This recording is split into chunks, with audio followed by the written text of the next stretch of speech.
Shalom jemaat Tuhan. Shalom. Kita bersyukur pada pagi hari ini karena kebaikan Tuhan, karena kemurahan Tuhan buat hidup kita. Kita boleh ada pada saat pagi hari ini. Kita mau menyiapkan hati dan pikiran kita untuk menyembah Tuhan, untuk meninggikan nama-Nya. Karena hanya Dia Allah yang layak untuk disembah. Hanya bagi Allah segala pujian kita. Haleluya Yesus, haleluya.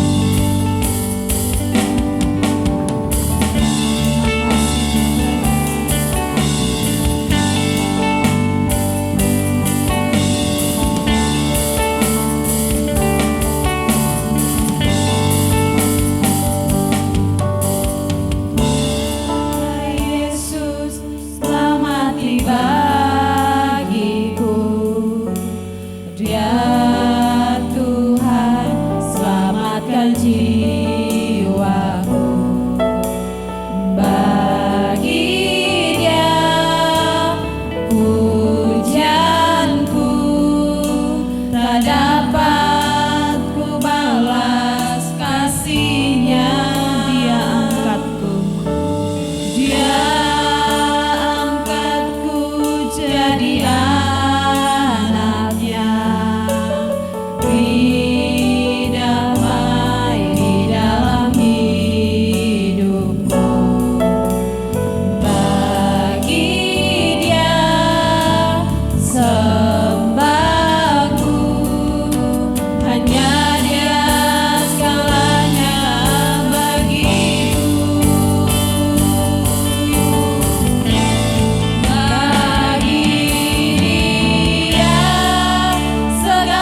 tahta di dalam kerajaan surga.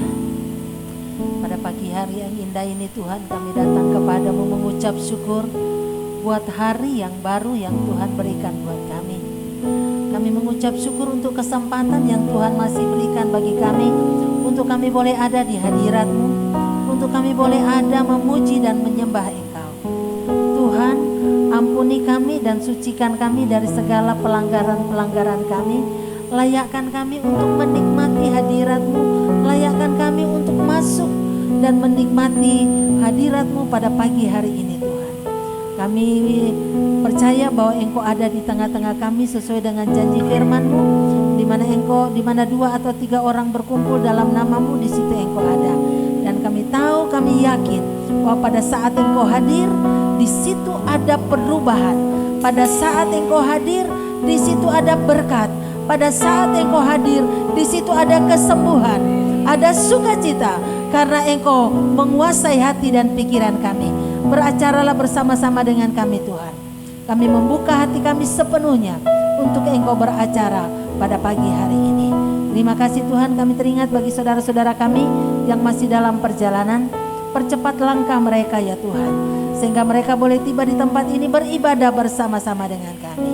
Dan kami membuka ibadah kami Tuhan di dalam nama-Mu.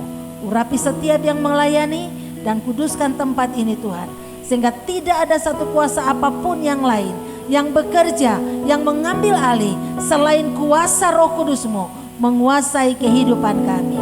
Beracaralah ya Tuhan, karena kami membuka ibadah kami pada pagi hari ini hanya di dalam nama Tuhan Yesus.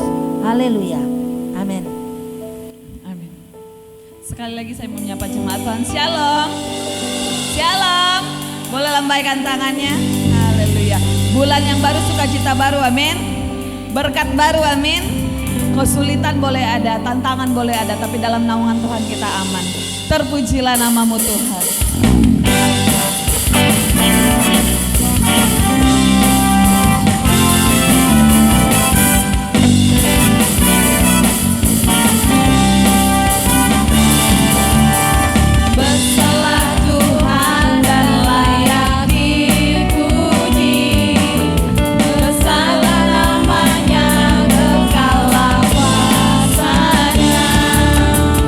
Aman berlindung dalam naungan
Haleluya Yesus.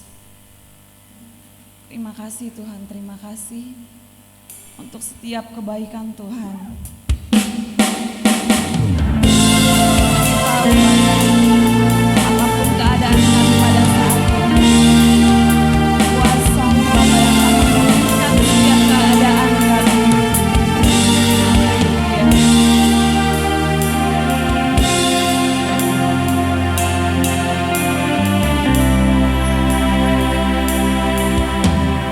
Yesus telah mati bagiku, Dialah penebus yang ampuniku, pengorbanannya yang sempurna membawa mujizat yang besar. Yesus telah mati. Yesus telah mati bagiku. Dia penebus yang pulihkanku. Dialah penebus yang pulihkanku, pengorbanannya yang sempurna membawa mujizat yang besar. Kuasa-Mu memulihkan, kuasa-Mu memulihkan. Percaya Kau berfirman, kuasa-Mu yang pulihkan. Sekali lagi saya mengajak jemaat Tuhan untuk berdiri. Kita mau nyanyikan pujian ini. Oh, Dia adalah Yesus yang mengasihi kita.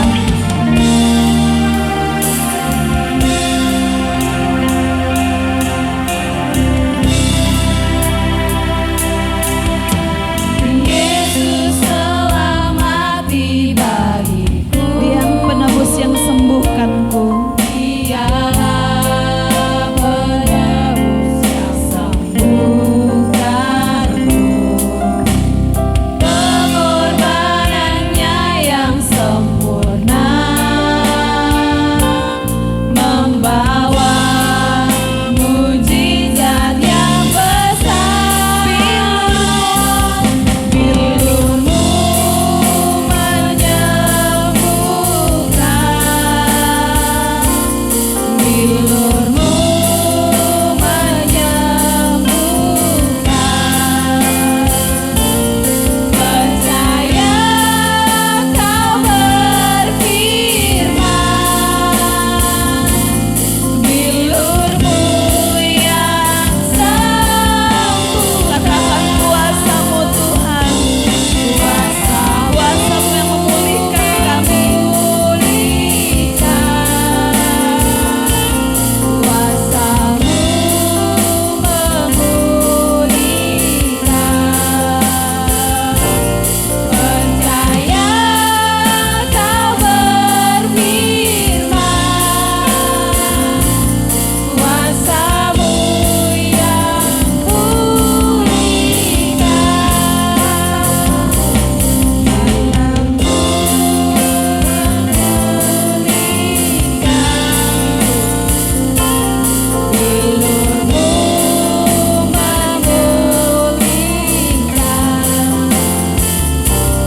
Percaya Kau berfirman,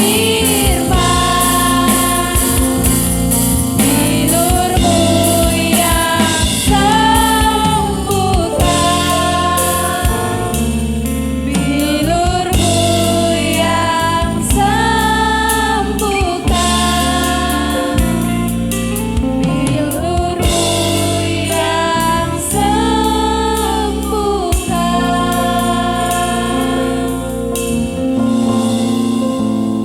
Terima kasih Tuhan. Kami percaya kuasa-Mu memulihkan kami. Kami percaya bahwa bilur-bilur-Mu akan menyembuhkan sakit penyakit kami. Dan pada pagi hari ini Tuhan, kami berkumpul di dalam rumah-Mu yang kudus untuk memuji dan menyembah Engkau, untuk mendengarkan kebenaran firman-Mu dan memperingati betapa besar kasih-Mu bagi kami. Urapi kami semua ya Tuhan, kuasai hati, pikiran dan perasaan kami. Biarlah firman-Mu yang akan ditaburkan pada pagi hari ini akan tertanam di dalam hati kami, bertumbuh dan berbuah dalam hidup kami. Berbicaralah ya Tuhan, karena kami siap mendengar. Haleluya, amin. Puji Tuhan, silakan duduk. Shalom Bapak Ibu Saudara. Ada sukacita pada pagi hari ini? Puji Tuhan. Hari ini kita masih akan tetap pada tema yang sudah kita bahas bulan lalu, yaitu masih berbicara tentang pujian dan penyembahan. Bapak Ibu Saudara yang kekasih di dalam Tuhan, pujian dan penyembahan itu adalah sesuatu yang sangat penting dalam kehidupan kita. Dan seperti bulan lalu saya katakan bahwa dalam satu ibadah ada dua unsur yang sangat penting, yang kedua-duanya harus kita perhatikan dan betul-betul kita hayati. Poin yang pertama adalah pujian dan penyembahan. Waktu kita memuji dan menyembah dalam ibadah, maka pujian dan penyembahan kita itu langsung kita tujukan kepada Tuhan, bukan kepada manusia. Jadi kita sedang berusaha atau sedang menyenangkan hati Tuhan dan membiarkan Tuhan bertata di atas puji-pujian kita. Dan unsur yang kedua yang sangat penting dalam ibadah adalah firman Tuhan. Firman Tuhan itu adalah untuk kita. Kalau pujian dan penyembahan itu ditujukan kepada Tuhan, dan pada saat Tuhan bertata dan Tuhan senang dengan pujian dan penyembahan kita, maka Dia berbicara dengan kita. Waktu Dia berbicara kepada kita, firman itu menguatkan kita dan memberkati kita, dan itu disampaikan di dalam khotbah. Jadi saudara, mari pada saat kita beribadah, kita ingat dua hal ini. Bahwa saya datang untuk menyenangkan hati Tuhan melalui pujian dan penyembahan saya. Dan pada pagi hari ini saya mengajak kembali, mengingatkan kembali untuk apa yang pernah diungkapkan oleh Pendeta Stephen Tong dan juga diungkapkan oleh Pendeta Chris Manusama. Dia mengatakan begini, bahwa ada satu hal yang tidak bisa dilakukan oleh Tuhan. Allah kita adalah Allah yang sanggup melakukan segala perkara, tapi ada satu hal yang Allah tidak bisa lakukan, yaitu menyembah dirinya sendiri, memuji dirinya sendiri. Itu sebabnya Dia menciptakan saudara dan saya. Itu sebabnya Dia memilih dan memanggil saudara dan saya supaya kita menjadi penyembah-penyembah Allah. Pagi hari ini saya ingin mengajak saudara untuk merenungkan, belajar dari firman Tuhan, apa sih pujian dan apa sih penyembahan. Apa bedanya pujian dan penyembahan? Tetapi dalam kenyataan selalu dikatakan pujian dan penyembahan. Ada orang yang menafsirkan begini, kalau lagunya cepat-cepat, lagu girang itu lagu pujian.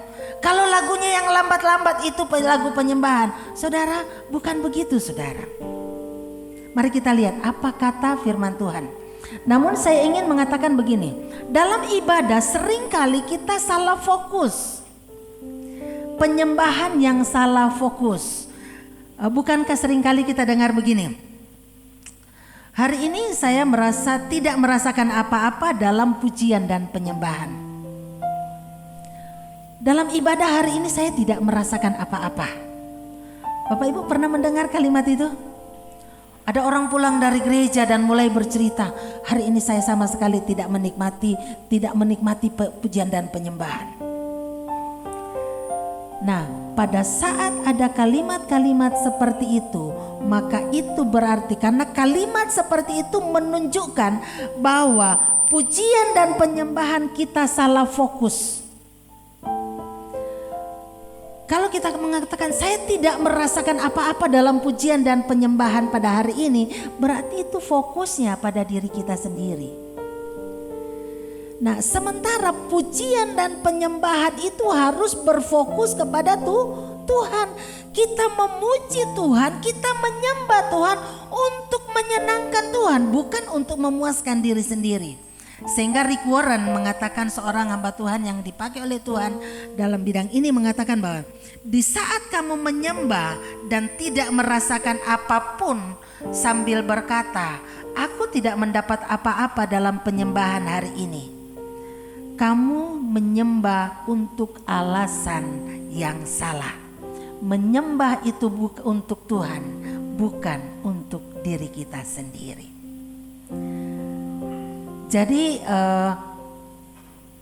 kalau kita menyembah Tuhan itu difokuskan kepada Tuhan. Jadi mulai hari ini kalau kita mau menyembah, jangan fokus untuk memuaskan diri, tetapi kita akan berusaha untuk membangun hubungan, membangun komunikasi dengan Tuhan untuk menyenangkan hati Tuhan.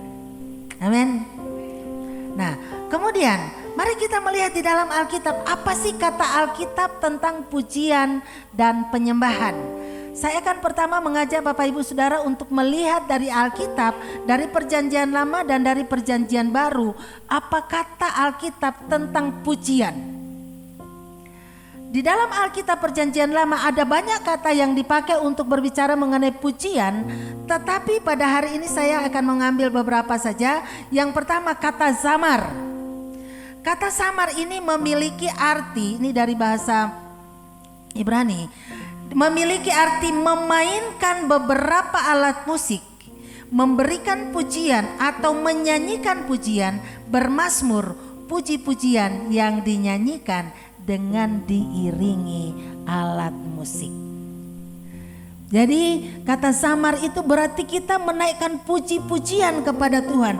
Puji-pujian yang didasarkan oleh pengalaman kita dengan Tuhan.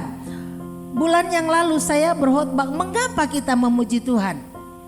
Dan kita memuji Tuhan dengan cara menyanyikan pujian, kita memainkan alat musik atau menyanyi dengan diiringi alat musik, itu adalah kata zaman.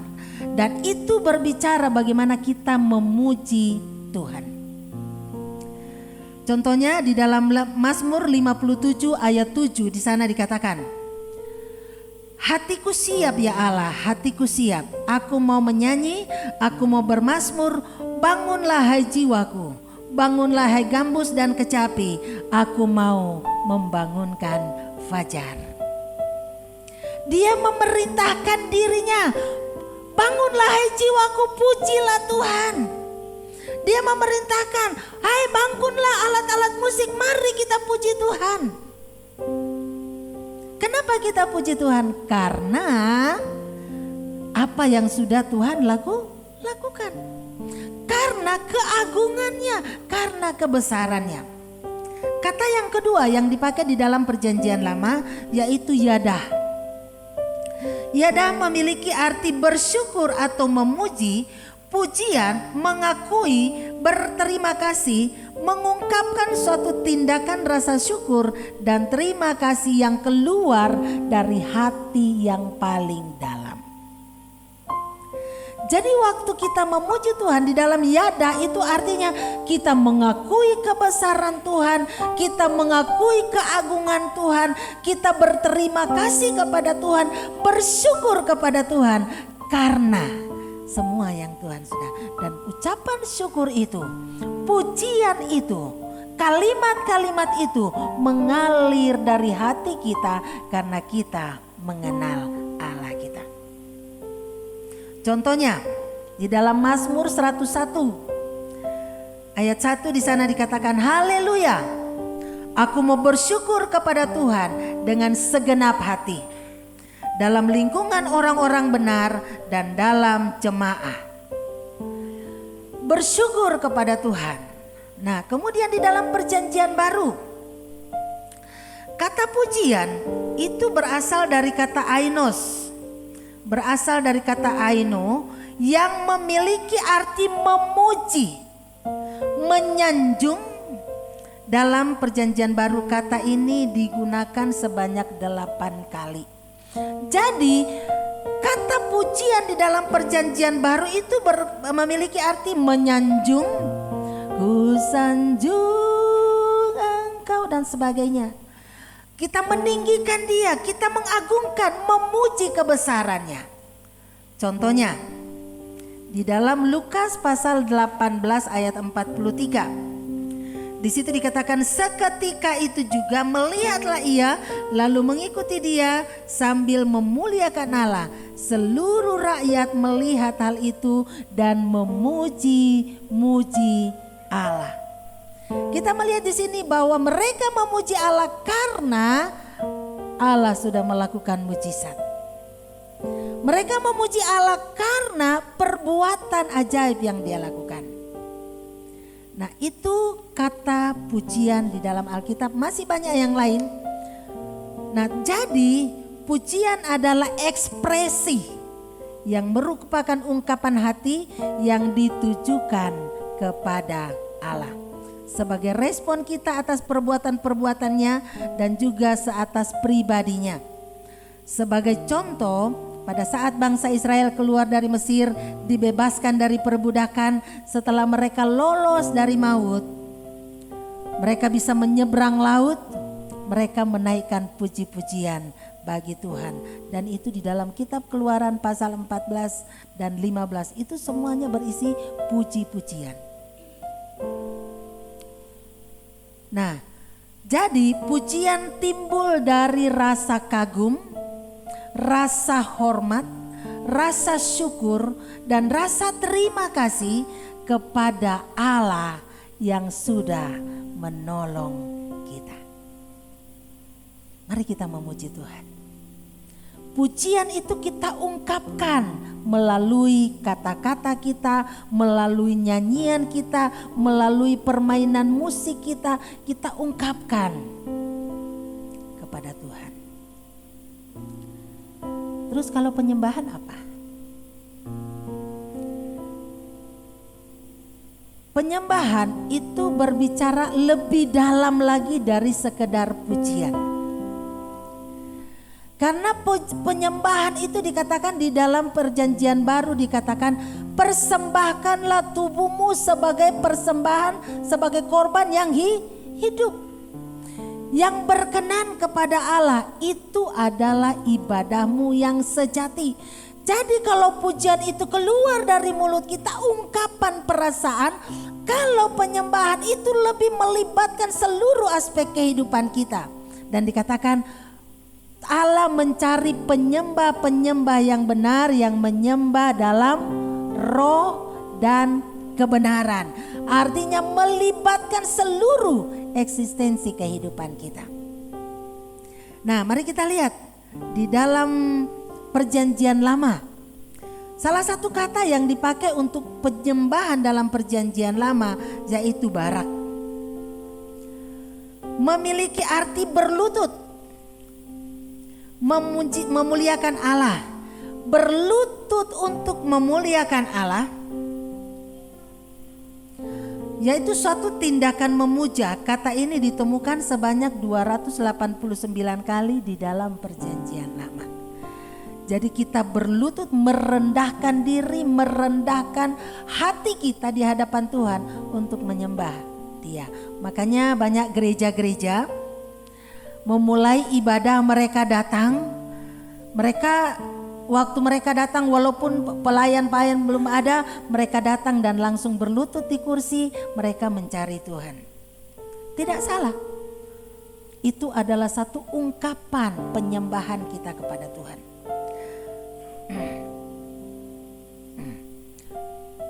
Kalimat yang berikut yang dipakai di dalam perjanjian lama yaitu latrueo.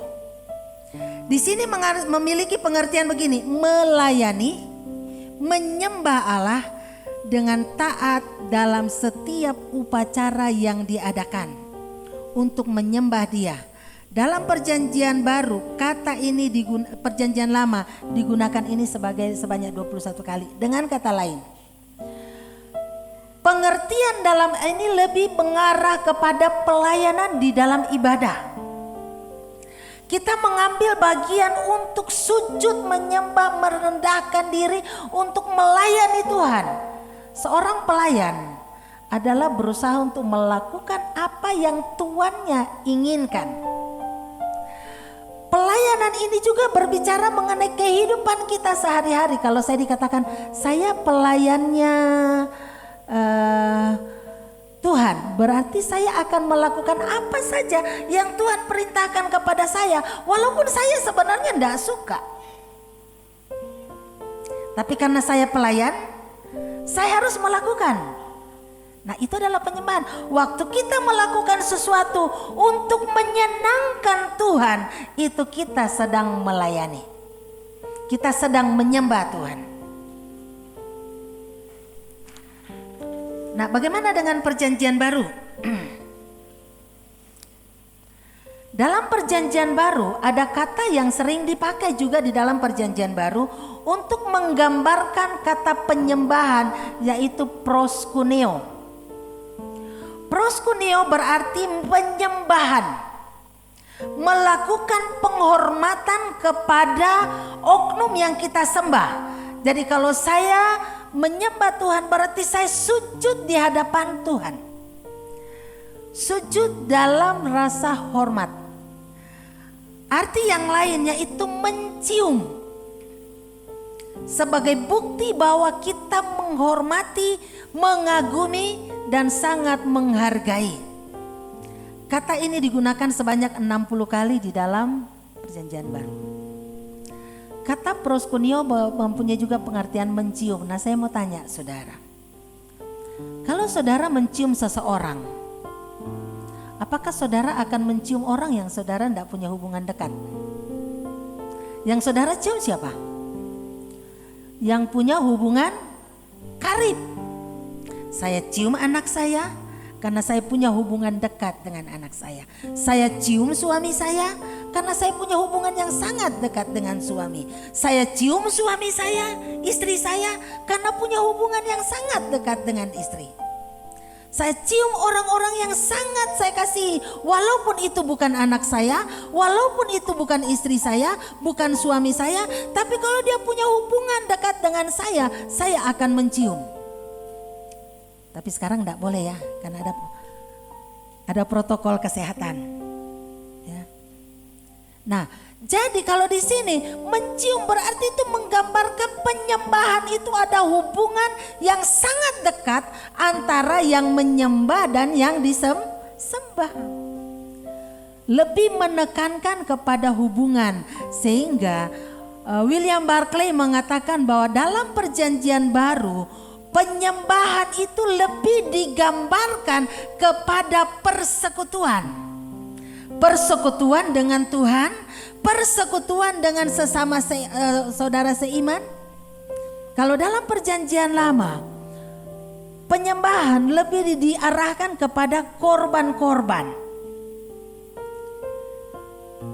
Nah, dengan demikian penyembahan adalah pada saat seseorang memberikan prioritas atau tempat yang terutama kepada Tuhan yang disertai ketaatan, itulah penyembahan. Kalau saya menjadikan Tuhan sebagai yang terutama dalam hidup saya, rela mengorbankan kepentingan-kepentingan yang mungkin menyenangkan saya, tetapi mengesampingkan Tuhan, itu bukan penyembahan. Kalau saya merela mengorbankan kepentingan kesukaan pribadi saya demi mengutamakan Tuhan, itulah penyembahan. Dan pengenalan atau penyembahan itu merupakan tindakan ketaatan yang lahir dari rasa penghormatan, rasa kagum, rasa mengagumi Tuhan. Itulah penyembahan kita yang diwujudkan dalam tindakan kita sehari-hari. Jadi pujian itu mengungkapkan melalui kata-kata kita, sementara pujian penyembahan itu lebih melibatkan seluruh eksistensi kita. Nah, saya kasih contoh gini. Kalau saya nyanyi gini. Yesus engkau baik, sungguh baik, sangat baik. Yesus engkau baik, sungguh baik, sangat baik. Ini saya memuji Tuhan. Karena saya mengucapkan sekedar, makanya tidak terlalu menghayati, tapi saya menyanyikan, mengatakan kebaikan Tuhan. Tapi kalau saya menyembah Tuhan, melalui pujian itu, saya akan mengatakan begini. Yesus engkau baik, sungguh baik, sangat baik. Yesus engkau baik, sungguh baik, sangat baik. Kasih-Mu lebih melibatkan roh kita, lebih melibatkan emosi kita, lebih melibatkan kekaguman kita. Jadi sambil kita menyanyikan, kita membayangkan kebaikan Tuhan. Dan kita tujukan seolah-olah kita sedang berbicara langsung kepada Tuhan. Itu penyembahan. Tapi kalau saya menyanyi, Yesus engkau baik, sungguh baik, sangat baik. Itu menyanyi, memuji Tuhan. Kata-katanya mengagungkan Tuhan. Tapi tidak melibatkan keseluruhan dari aspek kehidupan saya. Nah, makanya saya kalau menyembah Tuhan, kalau saya ada di gereja, seringkali saya tutup mata dan saya, kenapa? Karena saya tidak mau lihat reaksi orang lain. Supaya kalau ada yang toel sana, toel sini, saya tidak terpengaruh karena saya mau menyembah Tuhan. Jadi saya harap kita yang datang beribadah, mari kita fokus kepada Tuhan, bukan fokus kepada yang lain. Ada orang nyanyi gini, Yesus engkau baik, sungguh baik, sangat baik, tapi jarinya ada di HP. Itu bukan menyembah Tuhan. Menyembah Tuhan kita melibatkan seluruh aspek kehidupan kita. Ya. Nah, kita semua rindu untuk menyenangkan hati Tuhan. Saya percaya bahwa kita semua yang datang di tempat ini dengan satu tujuan, kita mau menyenangkan hati Tuhan dan menerima berkat atau firman dari Tuhan. Betul? Tapi seringkali ada penghalang-penghalang atau penghambat di dalam kita menyembah Tuhan. Dan hari ini saya akan mengajak saudara untuk merenungkan 5 faktor yang bisa menjadi penghalang kenapa kita tidak bisa menyembah Tuhan dengan baik. Padahal kita percaya bahwa setiap kita datang beribadah, Tuhan pasti ada di sini. Betul? Saudara sependapat dengan saya? Itu kata firman Tuhan loh. Di mana 2 atau 3 orang berkumpul dalam namanya, di situ Allah hadir. Tapi apakah dia betul-betul menikmati pujian dan penyembahan dari kita? Ini kadang ada penghalangnya. Nah, mari kita melihat yang pertama yang menjadi penghalang kenapa kadang kita tidak bisa menyenangkan hati Tuhan melalui pujian dan penyembahan kita. Bahkan seringkali kita merasa mau menyembah Tuhan aja kok susah banget. Penghalang yang pertama adalah dosa.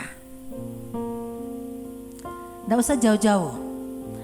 Kalau saya habis melakukan suatu kesalahan kepada orang tua saya waktu saya masih kecil, kalau saya habis bikin salah sama mama, saya pasti jaga jarak, betul? Kalau bisa saya tidak ketemu. Kalau mau dipanggil udah. Kalau pulang dan umpamanya habis melakukan kesalahan, kita pulang ke rumah, kalau bisa kita masuk rumah ngumpet-ngumpet supaya orang tua nggak lihat. Kenapa? Takut ditanya. Benar nggak saudara? Nah, demikian juga dengan Tuhan. Dosa itu menjadi penghalang. Firman Tuhan katakan, tangan Tuhan tidak kurang panjang untuk menolong kita. Telinga Tuhan tidak kurang tajam untuk mendengarkan seruan-seruan kita. Yang menjadi pemisah antara kita dan Allah kita adalah pelanggaran-pelanggaran kita. Pujian dan penyembahan itu berbicara tentang hubungan. Kalau sudah ada dosa, maka itu akan merusak hubungan antara saya dengan Allah. Otomatis penyembahan tidak akan berjalan dengan baik.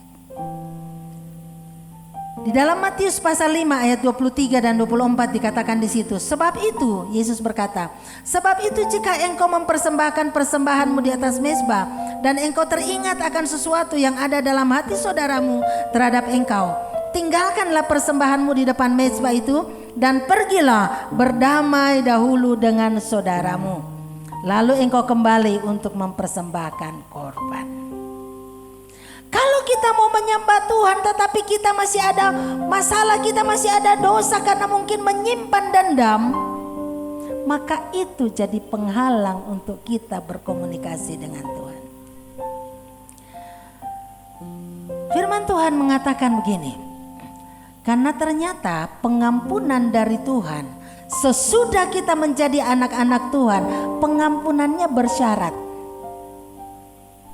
Tuhan bilang, Tuhan Yesus mengajarkan kita doa begini, ampunilah kami, lanjutannya, seperti kami juga mengampuni orang yang bersalah kepada kami.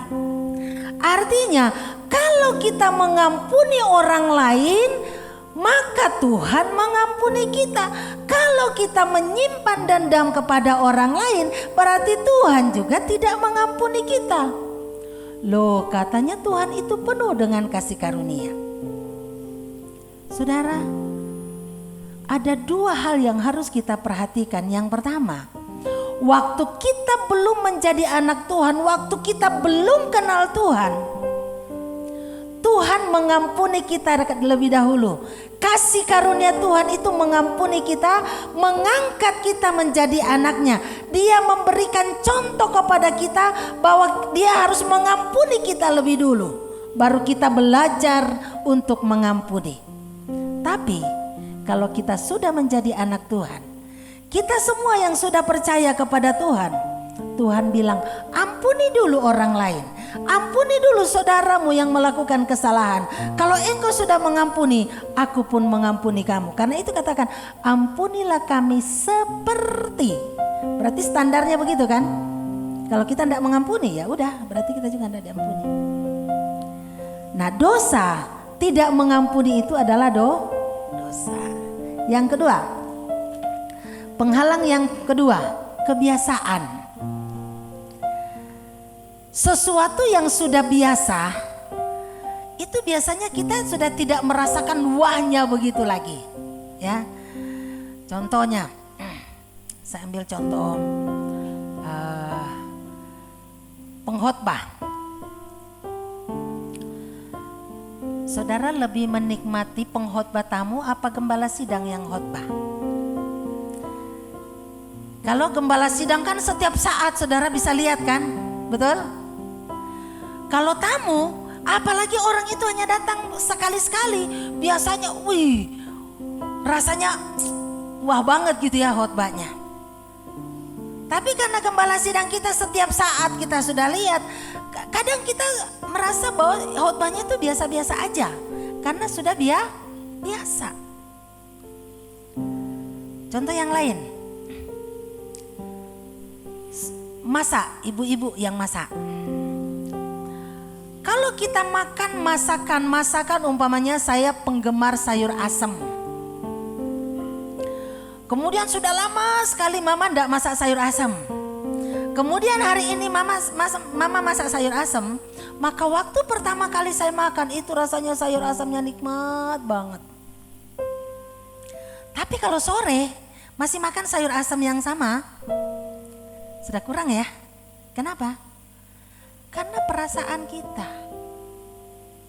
bukan sayur asamnya yang berubah, tapi karena perasaan kita sudah mengatakan, saya sudah tahu rasanya. Nah, ini jadi penghalang karena kita menganggap itu sudah biasa. Padahal kita harus selalu mengobarkan roh kita untuk menyembah Tuhan. Menganggap bahwa pelayanan, pujian dan penyembahan adalah suatu kebiasaan, kegiatan yang biasa yang dilaksanakan dalam kegiatan rutinitas. Rutinitas itu membuat kita tidak dapat lagi, mungkin kita biasa aja tuh penyembahan. Padahal harusnya itu tetap kita kobarkan. Kenapa? Karena pengharapan kita. Nah contohnya saya biasa khotbah. Waktu pertama kali saya khotbah itu deg-degannya beda dengan setelah beberapa kali khotbah. Yang pertama mau pimpin pujian. Pimpin pujian yang pertama itu deg-degannya beda dengan setelah berkali-kali pimpin pujian. Karena deg-degannya beda, karena waktu baru mau mulai itu rasanya gimana? Karena merasa tidak mampu. Nah, intinya ada di sini. Karena merasa belum bisa, apa yang kita lakukan? Penyerahan kepada Tuhan itu lebih total. Tapi kalau sudah biasa pimpin pujian, karena kita sudah biasa, sehingga penyerahan kita kepada Tuhan sudah mulai berkurang. Karena sudah lebih mengandalkan diri sendiri. Ini jadi penghalang.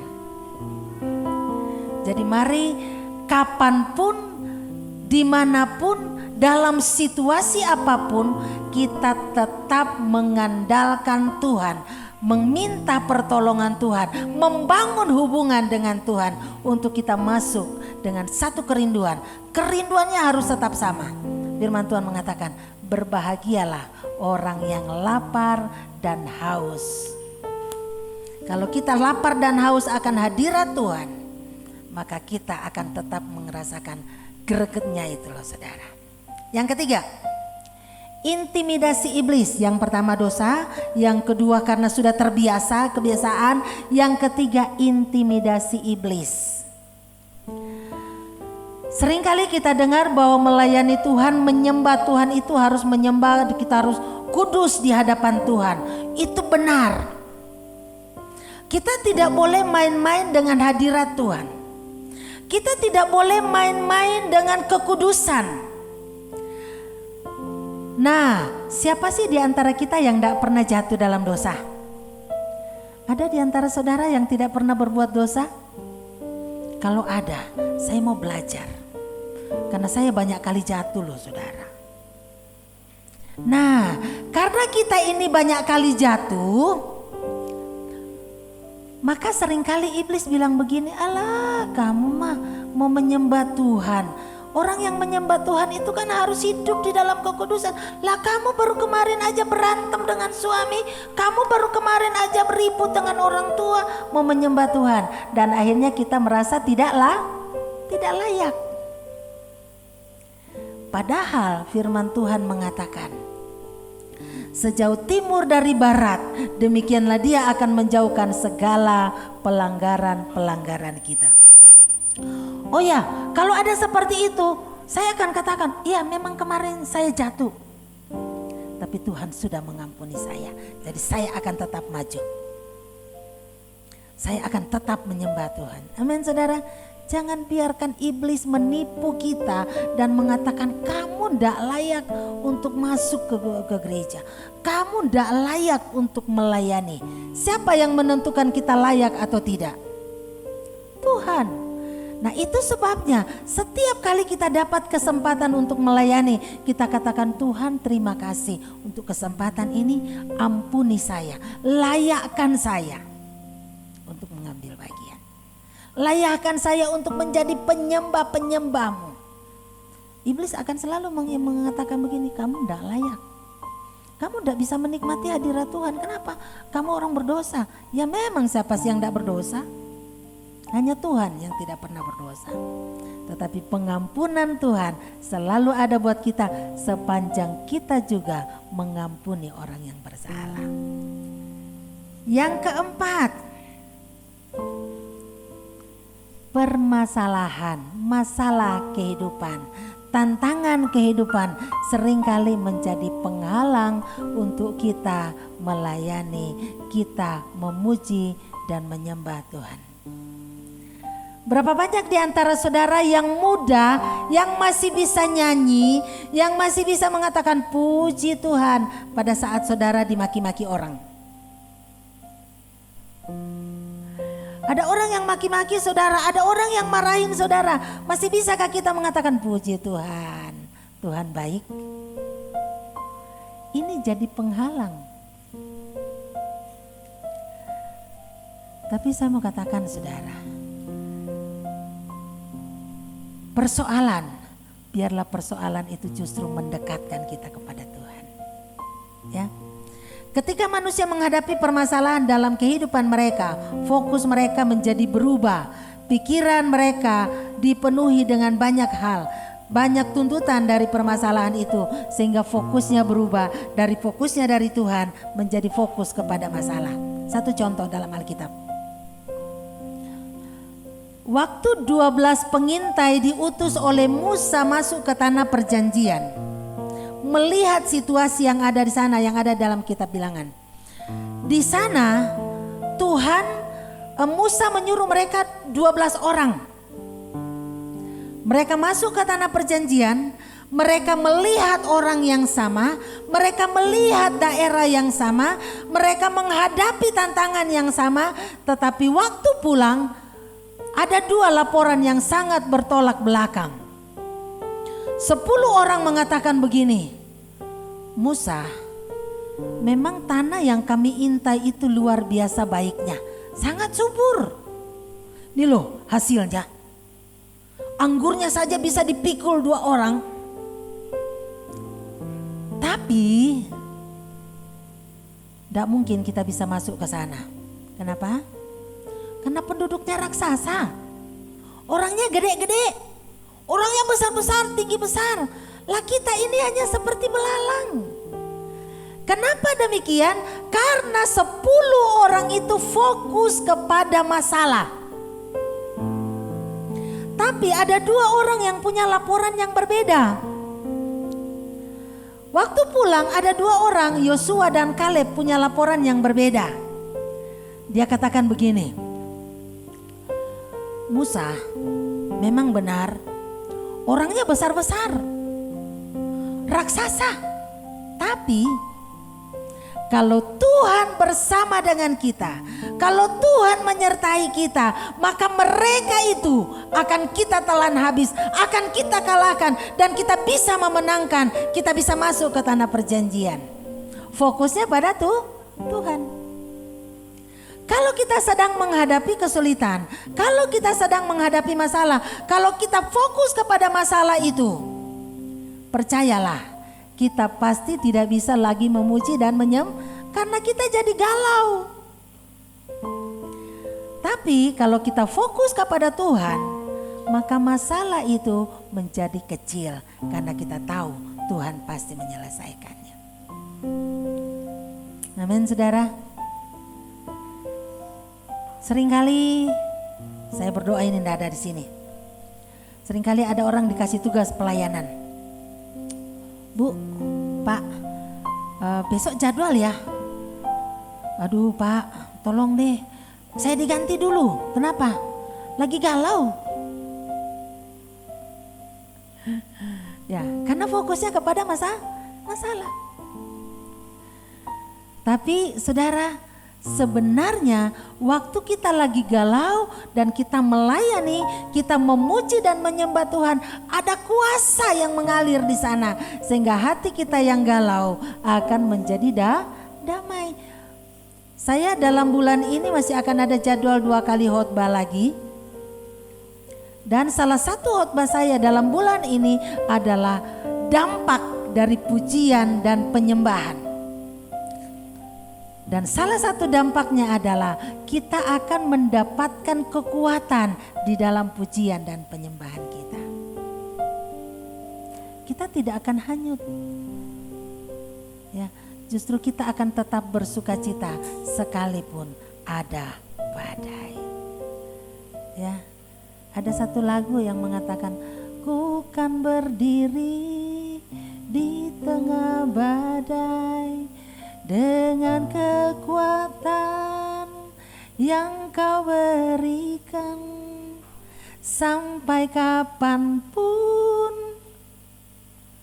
Lanjutannya silahkan dilanjutkan. Sampai kapanpun aku akan tetap berdiri menjadi pemuji dan penyembah Allah, karena Tuhan memberikan kemenangan bagi saya di tengah badai. Amin. Yang terakhir, yang kelima, kesibukan. Seringkali karena terlalu sibuk, kita tidak fokus untuk menyembah Tuhan. Karena terlalu banyak hal yang kita mau lakukan, akhirnya kita tidak fokus untuk beribadah. Banyak orang, dan ini adalah salah satu strategi iblis, saudara. Banyak orang datang ke gereja karena mereka berpikir kalau saya tidak ke gereja itu dosa. Tapi waktu kita di gereja, apakah kita benar-benar fokus kepada Tuhan, atau kita di gereja, badan kita ada di gereja, tapi pikiran kita ada di mana? Mungkin lagi badan di gereja nih, lagi berdoa, lagi ini, tapi pikirannya, aduh, komporku belum dimatikan. Aduh, saya belum belanja. Mulai mikir, nanti saya pulang dari sini saya langsung mampir ke ini belanja. Karena apa? Tidak fokus, terlalu sibuk. Tantangan terbesar seorang hamba Tuhan adalah pelayanan. Seringkali, dan saya pernah begitu, saudara. Karena saking sibuknya, kadang hubungan pribadi dengan Tuhan itu menjadi berkurang. Padahal pelayanan, kesibukan melayani itu tidak akan pernah bisa menggantikan kualitas hubungan pribadi dengan Tuhan. Saya kasih contoh, ambil contoh begini. Di sini yang masih muda-muda semua, anaknya belum ada yang sudah. Oh, ada Ibu Insa sama Bapak. Yang anaknya yang sudah kerja dan jauh. Saya mau tanya, yang punya anak yang sudah besar, yang sudah bekerja anaknya, kalau anaknya bilang begini, Mah, Pak, udah saya kasih uang aja tiap bulan ya, tapi aku gak bisa komunikasi dengan mama, aku gak bisa datang, aku pokoknya saya kirimin uang aja tiap bulan. Puas ibu? Yang lebih kita pentingkan apa? Ya, kehadiran, atau paling tidak komunikasi. Dikasih uang terus menerus tapi tidak pernah komunikasi dengan orang tua, itu juga tidak ada artinya, saudara. Sama halnya dengan begitu, kita sibuk melayani, kita terus melayani, tapi tidak pernah komunikasi dengan Tuhan, tidak pernah memuji dan menyembah Tuhan. Di mata Tuhan juga itu hampa. Karena yang terpenting itu adalah hubungan. Pujian dan penyembahan itu berbicara mengenai hubungan. Jadi jangan sampai kesibukan kita membuat kita kehilangan waktu-waktu yang paling indah bersama dengan Tuhan. Amin. Mari kita akan tunduk kepala, kita merenungkan kebenaran firman Tuhan ini. Apakah saya sudah menjadi pemuji dan penyembah Tuhan? Pemuji, kita memuji kebesaran Tuhan. Kita bersyukur untuk kebaikan Tuhan. Penyembah berarti kita mempersembahkan seluruh kehidupan kita, seluruh aspek kehidupan kita. Apapun yang kita lakukan, entah itu kita masak di rumah, kita melayani suami, kita nyuci, suami kerja untuk cari uang demi menyenangkan firman Tuhan katakan, apapun juga yang kamu lakukan, lakukanlah dengan segenap hati seolah-olah untuk Tuhan dan bukan untuk manusia. Itu pun penyembahan kita kepada Tuhan. Karena itu adalah ibadah kita yang sejati. Mari kita akan nyanyikan pujian. Kau sungguh indah tiada taranya. Sambil kita mempersiapkan hati kita untuk mengambil bagian dalam perjamuan kudus.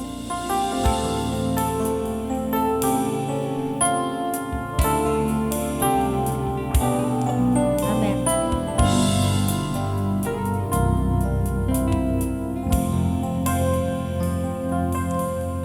Sungguh indah tiada tara.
Kami mengagumi Engkau, Allah yang Maha Kasih, Allah yang Maha Mulia. Nanti saya mohon dengan hormat Ibu Febi akan berdoa buat firman Tuhan yang sudah kita dengarkan.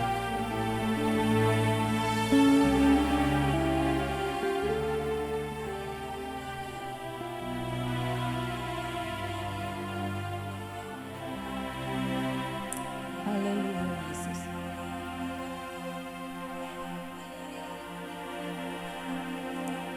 Amin.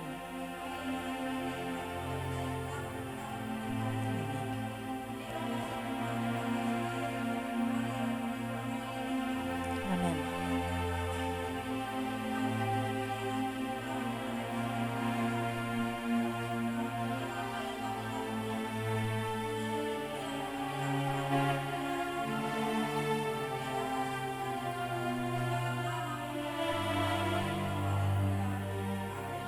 Haleluya. Mari sambil kita nyanyikan pujian ini, petugas akan membagikan unsur-unsur perjamuan.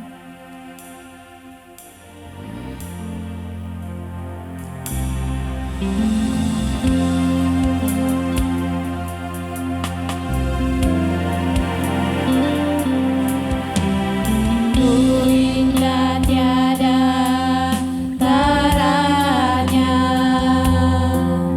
sungguh menakjubkan,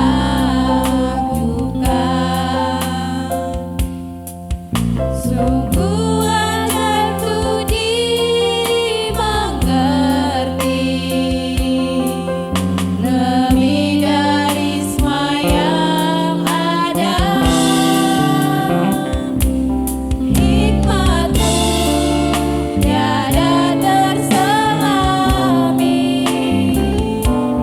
kasih-Mu dalam tak terduga. Kau sungguh indah tiada taranya, mulia dan berkuasa. Ku kagum hormat akan Engkau, ku kagum hormat akan Engkau. Kau Allah yang layak dipuji, ku kagum akan Engkau. Bapa Surgawi, pada pagi hari ini Tuhan kami bersyukur kepadamu. Kami bersyukur untuk kasih setiamu dan pengorbananmu buat kami. Dan saat ini kami akan kembali memperingati hari di mana Engkau menyatakan kasih-Mu yang begitu besar melalui perjamuan kudus ini. Dan kami rindu Tuhan akan kuduskan kami, layakkan kami untuk mengambil bagian dalam perjamuan kudus. Sucikan dan kuduskan unsur-unsur perjamuan kudus ini Tuhan, sehingga kami semua yang hadir, yang mengambil bagian di dalamnya akan dikuatkan, akan dipulihkan, yang sakit disembuhkan, karena darah-Mu dan tubuh-Mu menyucikan dan memulihkan kehidupan kami. Bilur-bilur-Mu menyembuhkan sakit penyakit kami. Terima kasih Tuhan, kami mau mengambil bagian dalam perjamuan kudus ini dalam nama Bapa, Anak dan Roh Kudus. Haleluya, amin. Mari saya undang sidang jemaat untuk bangkit berdiri. Adakah di antara saudara yang belum dilayani? Sambil mengangkat tangan saudara yang sudah memegang roti di tangan kanan saudara, lihatlah dengan iman bahwa roti ini adalah simbol dari tubuh Tuhan yang dipecahkan untuk saudara dan saya. Dengarkanlah firman Tuhan, sebab apa yang telah kuteruskan kepadamu telah aku terima dari Tuhan, yaitu bahwa Tuhan Yesus pada malam waktu ia diserahkan, ia mengambil roti, dan sesudah itu ia mengucap syukur atasnya, ia memecah-mecahkannya dan berkata, inilah tubuhku yang diserahkan bagi kamu, perbuatlah ini menjadi peringatan akan aku. Mari kita akan makan bersama-sama dalam nama Tuhan Yesus.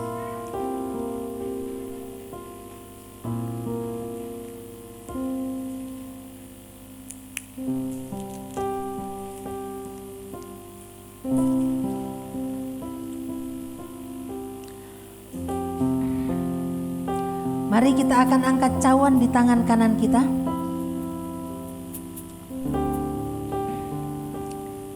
Lihatlah dengan iman bahwa cawan ini adalah simbol dari tubuh Tuhan, darah Tuhan yang dicurahkan untuk saudara dan saya. Dan dengarkanlah firman Tuhan. Demikian juga ia mengambil cawan sesudah makan lalu berkata, cawan ini adalah perjanjian baru yang dimeteraikan oleh darahku. Perbuatlah ini setiap kali kamu meminumnya menjadi peringatan akan daku. Mari kita akan minum bersama-sama dalam nama Tuhan Yesus.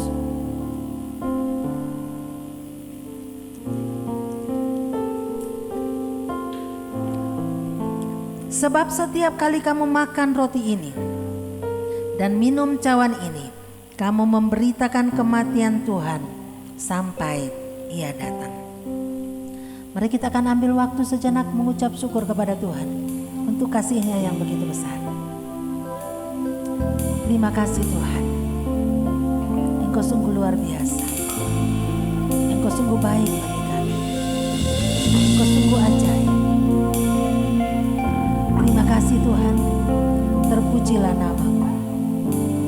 Terpujilah namamu Tuhan. Kasih-Mu yang begitu besar bagi kami sudah menyelamatkan kami. Ampuni kami dari segala kesalahan kami. Haleluya Yesus. Nanti saya akan mohon dengan hormat Ibu Dina akan berdoa buat kita, mewakili kita pada pagi hari ini. Haleluya Yesus.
kasih Bapa. Amin. Amin.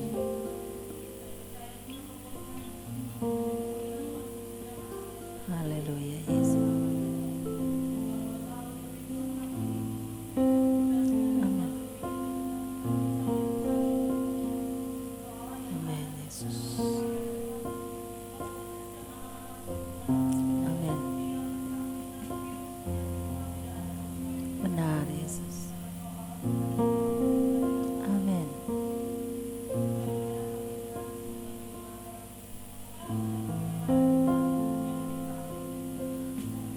Amin Yesus. Amin. Amin.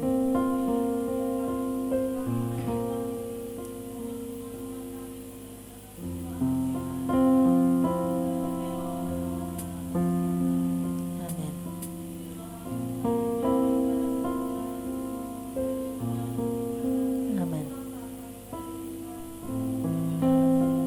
Amin. Haleluya Yesus, terima kasih Tuhan.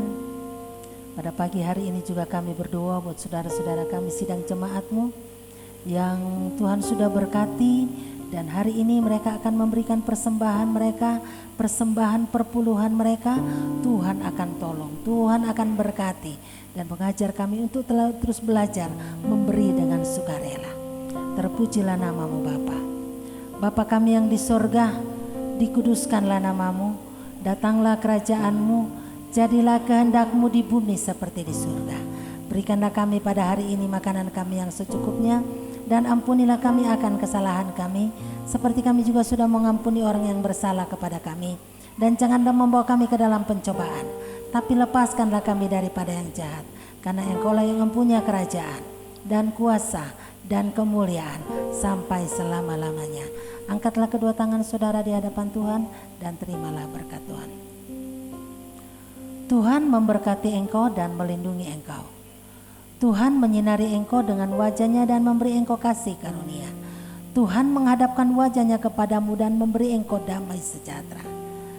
Sidang jemaat yang dikasihi oleh Tuhan, pulanglah ke rumah tangga saudara masing-masing dengan membawa damai sejahtera dari Allah Bapa, kasih karunia di dalam Tuhan kita Yesus Kristus, persekutuan dan penghiburan di dalam Roh Kudus kiranya menyertai kita semua mulai hari ini sampai Maranatha, Tuhan Yesus datang kembali. Haleluya. Amin. Bapa terima kasih. Bapa Terima kasih Bapa, terima kasih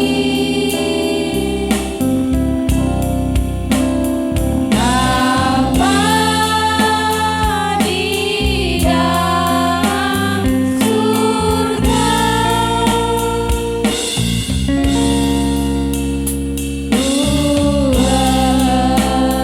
Terima kasih. Amin.